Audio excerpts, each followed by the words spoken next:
పలమనేరు నియోజకవర్గంలో మాజీ శాసనసభ్యులు డాక్టర్ ఎన్ వెంకటగౌడరావు ఆధ్వర్యంలో ఈరోజు కోటి సంతకాల సేకరణ పోస్టర్ రిలీజ్ చేయడం జరిగింది.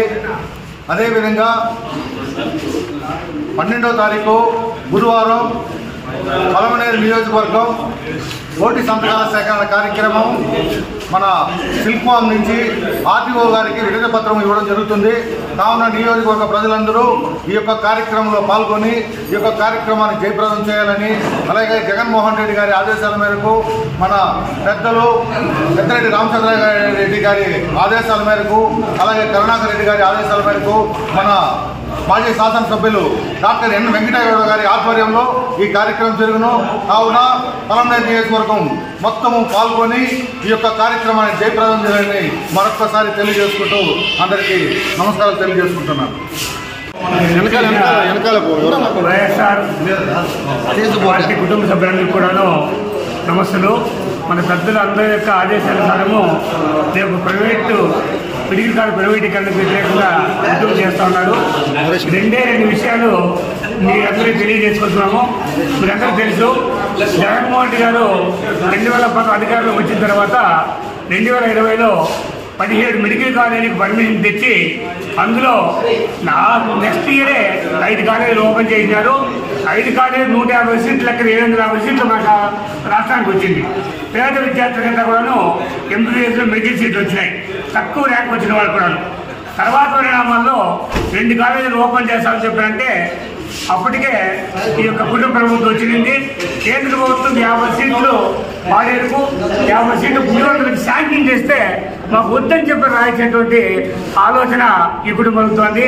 మీకు తెలుసు, ఇప్పుడు ఖర్చు పెట్టాల్సింది ఎంత అంటే 5,000 కోట్లు ఖర్చు పెడితే మిగతా 12 కాలేజీలు రెడీ అయిపోయి 12,150 సీట్లు అంటే 1,800 సీట్లు మన రాష్ట్రానికి వస్తే చాలా తక్కువ ర్యాంక్ వాళ్ళు.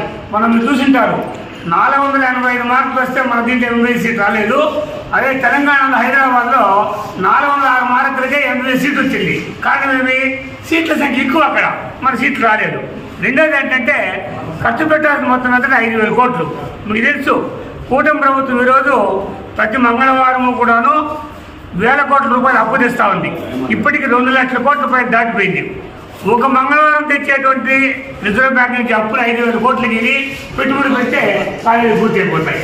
అంతమాత్రం 5,000 కోట్లు పెట్టేటువంటి స్థితిలో ప్రభుత్వం ఉందా అని అడగాల్సినటువంటి అవసరం ఉంది. దీనివల్ల పేద బడుగు బలిగిన వర్గాలుగా విద్యార్థులు చాలా మంది ఎంబీసీ లేకుండా కోల్పోతున్నారు. కాబట్టి ఇప్పటికైనా ప్రభుత్వం ఖచ్చితంగా దీన్ని ఉపసంహరించుకోవాలా, ప్రభుత్వం ఆధ్వర్యంలోనే మెడికల్ కాలేజ్ నడపాలా. రెండోది అనేది మీరు చూస్తా ఉన్నాడు, మేము పీపీపీ పెట్టినాము, ప్రైవేట్ కాదు.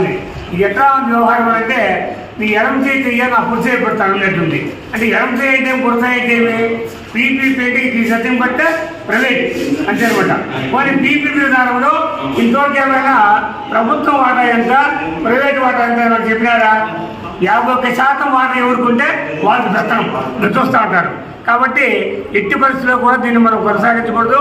రేపు 12 జరిగేటువంటి నిరసన కార్యక్రమాలు రాష్ట్ర వ్యాప్తంగా దిగ్విజయం చేసి పలమనేరులో కూడా మనం దిగ్విజయం చేసి ప్రభుత్వం యొక్క మెడలు వచ్చి ఎట్లయినా సరే దీన్ని వెనక్కి తీసినట్టు చెప్పి మనలో కోరుకుంటూ అందరికీ మరోసారి ధన్యవాదాలు.